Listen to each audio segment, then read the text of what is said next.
नमस्कार दोस्तों, स्वागत है श्रीमद् भगवद गीता के नेक्स्ट एपिसोड में।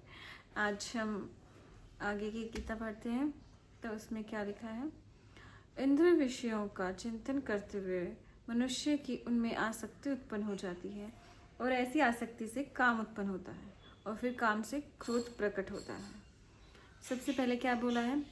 इंद्रिय विषयों का चिंतन करने से, मतलब जैसे अगर आप मार्केट में जाते हो तो आपको चीज़ें खरीदने का मन करता है, और अगर आप मंदिर में जाते हो तो आपका पूजा करने का मन करता है। तो इसी तरह से अगर आप जो इंद्रियां हैं हमारी, उनको उनकी इच्छा पूरी करने के लिए उन चीज़ों का चिंतन करते रहोगे तो फिर उसी का ध्यान आएगा ना आपको, भक्ति का तो ध्यान नहीं आएगा।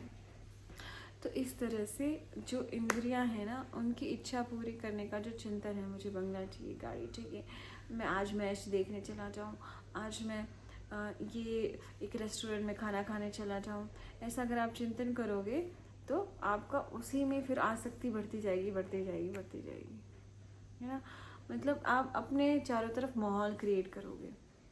और अगर आपको अपने लक्ष्य की प्राप्ति करनी है, पढ़ाई करनी है, तो आप लाइब्रेरी में जाते हो। क्यों? क्योंकि वो वहाँ पे माहौल होता है, सब तरफ आपको बुक्स ही बुक्स दिखती हैं, तो वो चिंतन अपने आप मन में हो जाता है और फिर आपका पढ़ने का मन करता है। तो ऐसे ही हमें भक्ति का भी माहौल बनाना पड़ेगा। हम जब कुछ काम कर रहे होते तो भी हमारा दिमाग चलता रहता है, जो हमारी इच्छाएं हैं उसके बारे में सोचता रहता है।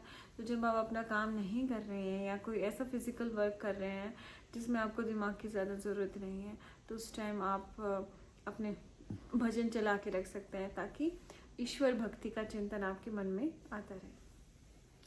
तो चिंतन करते हुए मनुष्य में आसक्ति उत्पन्न हो जाती है, मतलब उन चीज़ों की इच्छा उत्पन्न हो जाती है। फिर आसक्ति से काम उत्पन्न होता है, तो उनको फिर पूरा करने की भी इच्छा होती है। जब इच्छाएं उत्पन्न होती हैं तो एक जज्बा सा अंदर आता है कि हाँ, मेरी ये इच्छा पूरी हो जाए तो कितना अच्छा हो जाएगा, है ना। तो फिर आप उसके लिए काम करने लगते हो। लेकिन फिर अगर वो आपकी इच्छाएं पूरी ना हो और आपको कोई ऐसे बीच में अड़चन आ जाए तो फिर आपको क्रोध होता है। जैसे कल आपका एग्ज़ाम है, आपको सारी रात पढ़ना है, लेकिन कोई आपका दोस्त आप की बुक्स उठा ले जाए तो आपको क्या आएगा? क्रोध आएगा, राइट। ये तो चलो कि वैसा एग्जाम्पल हो गया। जैसे अगर आपको गाड़ी खरीदने का मन है तो आप उसके लिए दिन रात मेहनत करते रहते हो, फिर बच्चे और फैमिली आपको बोलती हैं कि नहीं नहीं, इतना धन क्या कमा के क्या करोगे, थोड़ा फैमिली के साथ भी आप टाइम स्पेंड करिए। तो आपको फिर क्या है, फैमिली के ऊपर गुस्सा आता है, तुम अपने आप खुश रहो, मैं तुम्हें अपना टाइम नहीं दे सकता। तो इस तरह से जितनी भी जो इच्छाएं हैं ना, वो हमें फिर कष्ट उत्पन्न होता है, उससे क्रोध उत्पन्न होता है, राइट। तो क्रोध उत्पन्न ना हो तो हम क्या करें? अभी हम ये जो लाइफ जी रहे हैं इसमें इच्छाएं तो होती हैं। जैसे जो था स्टूडेंट वाला, जो मैंने आपको एग्जांपल दिया था कि भाई लास्ट नाइट है, बुक्स गायब हो गई, तो किसी और की बुक्स मान लें। योगी की तरह हमें उसमें सोचना है कि अच्छा, मेरी बुक्स मांग के ले गया, कोई बात नहीं, मैं अपने दूसरे फ्रेंड के साथ जाके पढ़ लूँगा। या फिर आप पहले से ही पढ़ाई करो ताकि एट ए टाइम आपको बुक्स की ज़रूरत ना भी हो, आप अपने नोट्स से रिवाइज कर सकें। मतलब हमें उस अवस्था में एक तो क्रोध नहीं करना है और शांत मन से सोचना है कि हाँ, एक योगी क्या करता, एक सन्यासी क्या करता, एक संतुष्ट आश्रमिक क्या करता, एक समझदार, आप सरल भाषा में सोच लीजिए, एक समझदार इंसान क्या करता उस अवस्था में। और फिर वहीं जैसे गाड़ी खरीदने का वो है, तो अब उसको फैमिली को भी टाइम देना है। ये तो फिर फैमिली के टाइम देगा तो फिर वो आपको भला बुरा सुनाएंगे, फिर आपका क्रोध उत्पन्न होगा। तो इसमें क्या करें, आपको ऐसा काम करना है, स्मार्टली काम करना है, हार्ड वर्क नहीं, स्मार्टली काम करना है, ताकि जो आप काम 6 घंटे में करते हो या 10 घंटे में करते हो वो आप थोड़े टाइम में कर लो, और जिससे आपका टाइम भी बचे और फिर आप अपना वो जो बचा हुआ टाइम है वो फैमिली को दे सकें। तो आपको मैनेजमेंट करनी है। मैनेजमेंट कब होती है? जब आपके अंदर संतुष्टि होती है कि हाँ चलो, मैंने डिसाइड कर लिया है, आज मैंने इतना काम करना है, बस उससे ज़्यादा नहीं करना है।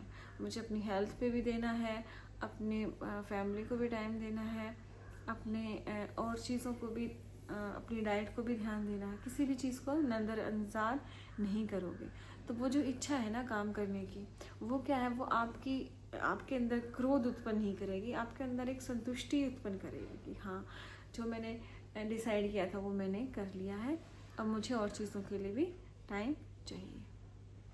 तो जब भी क्या होता है ना, टाइम मैनेज नहीं करते हो ना, तो किसी एक चीज़ की अति हो जाती है, और जब किसी एक चीज़ की अति हो जाती है तो उससे फिर समस्याएं उत्पन्न होती हैं। क्रोध, सबसे पहले क्रोध ही उत्पन्न होता है जब किसी चीज़ की बहुत ज़्यादा अति हो जाती है।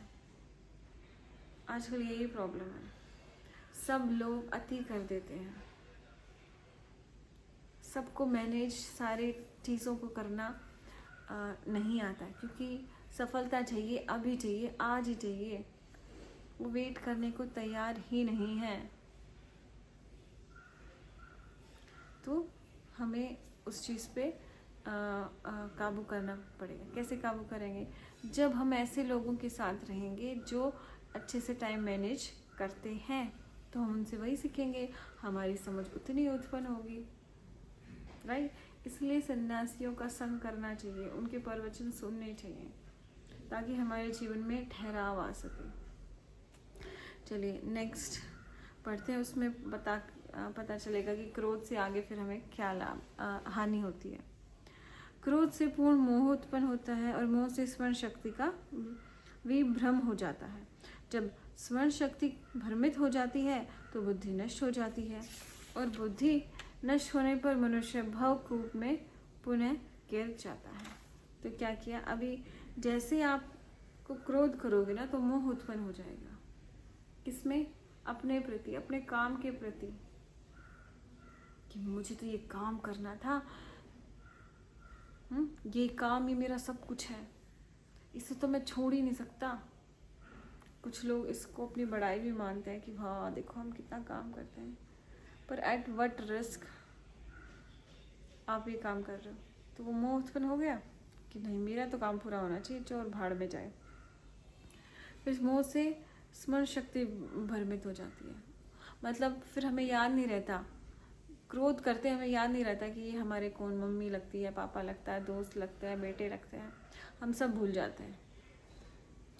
फिर स्मरण शक्ति जब चली जाती है तो बुद्धि नष्ट हो जाती है। तो बुद्धि नष्ट होगी, और बुद्धि नष्ट होगी तो फिर से हम मनुष्य भवकूप में गिर जाता है, मतलब फिर से वही जन्म मरण के चक्कर में घुस जाता है, और कभी भी उससे छूट ही नहीं पाता। तो देखा आपने किस तरह से एक चीज़ से आपको इतना भारी नुकसान हो सकता है। तो आज के लिए इतना ही, बहुत बहुत धन्यवाद।